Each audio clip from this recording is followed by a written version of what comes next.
Romanian Knowledge Experiment by JPVL1. In 1960, Alexandru Sift, a well-known biologist, traveled to the forest of Hoia located in West Romania. The forest had the reputation of being a hotspot for paranormal activities.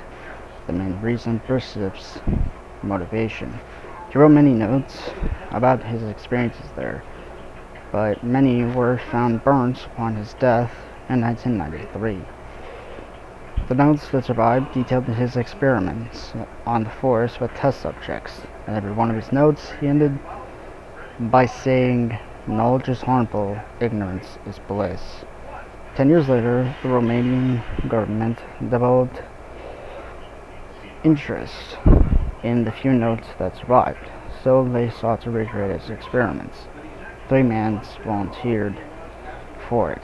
They were told this was simply to see how an average person would manage to travel in a foreign territory using only a compass and a light source. Of course, they were lies, as no sane man would volunteer if they knew what awaited them. They were also told there would be a substantial reward should they succeed. The first test subject was brought by helicopter to the red zone of the forest at midnight. He carried with him a backpack, food, water, a compass, and an oil lantern enough oil to last until morning. He was instructed to keep moving east until he hit a road, which would lead him into a cabin where a few government agents awaited him. He was also told to stop every 30 minutes to record any and all events in a sheet of paper. He arrived at the cabin at 2 a.m. He handed the sheet to the agents and was driven to a nearby city, where he was handed the reward. His sheet read the following: 0:30 a.m. I stopped at a nearby creek to rest and eat. Being in a forest at night with only an oil lantern for a source of light really managed to scare the hell out of me. I thought I kept seeing more shadows than there really were. 1 a.m.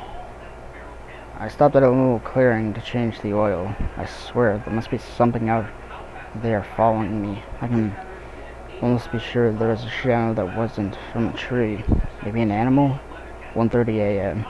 Now I'm definitely freaked out. I saw something staring at me in the distance. I only managed to see its silhouette, but as soon as I looked at it, it vanished. I was starting to second doubt this experiment. 1:55 a.m. I'm on the road. I can see the cabin from here. The thing from before kept following me. The more I walked, the more it got closer. Thankfully, I haven't seen it for a while, so I figure I'll just get to the cabin without any more delays. The rest subject remained alarmed for a few days afterwards, but soon returned to a calm state. The second test subject was deployed in the same spot as the previous one, on the following night. He had the exact same gear, except instead of an oil lantern, he had an infrared camera. He arrived at the cabin at 5 a.m. The agents noticed he was physically and psychologically shaken. He was panting and crying in fear. His sheet read the following: 0:30 a.m. This camera really doesn't help me navigate. I even fell a few times because of it. Almost everything I see is blue and black, except for the occasional red spot and animal or bird. 1 a.m. I don't know what the fuck you guys put out here with me, but it's not funny. I took a break to drink some water when I heard a rattle coming deep from within the forest. I took my camera to see what it was, but I can be sure that it was no normal animal. It was big, but hunched over. I couldn't make out its details since it was glowing bright red. I slowly walked away from it, never losing it out of my sight, even though it stayed completely immobile. I found a small ditch to hide. I guess it's better to right in here than out in the open. I'll quicken up my pace. The faster I get out of here, the better. 4:30 a.m. I'm sorry for not writing more frequently. I just never had the chance. Shortly after the last entry, I heard it walking towards me. I hid in a small cave and waited for it to pass. I took so long because of that. It didn't leave me alone. I'll probably not write anything else until I get to safety. The last thing I want is to be surprised by the thing while my guard is down. The second test subject was visibly stressed and was taken to a psychologist for 3 months. The third subject never came back. He was deployed in the same spot on the next night. He had the same gear, except he had a night vision camera. When the agents were leaving the shack, they noticed a worn and ripped piece of paper on their door. On the doorstep, it had only one entry. It read the following: 0:05 a.m.